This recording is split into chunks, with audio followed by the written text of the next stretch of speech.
Meron tayo dito dumating na Racing Monkey. Ayan o, Racing Monkey. Shoutout sa Racing Monkey.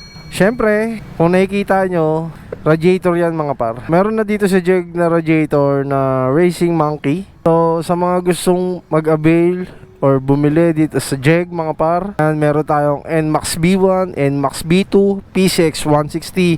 So sa NMAX B2 parehas lang naman ang Aerox, di ba?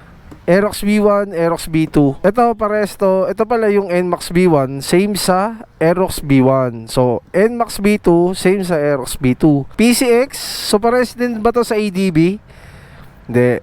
So pang PCX 160 mga pare yan. So punta lang kayo dito sa Jeg sa mga gustong mag-avail ng Racing Monkey na radiator. Punta lang kayo dito sa Jeg or PM nyo lang ako para pag-usapan natin yung price. So tignan natin yung itsura ng Racing Monkey na radiator. Pasilip ko lang sa inyo mga par para makita nyo yung itsura. Ito yung sa PCX.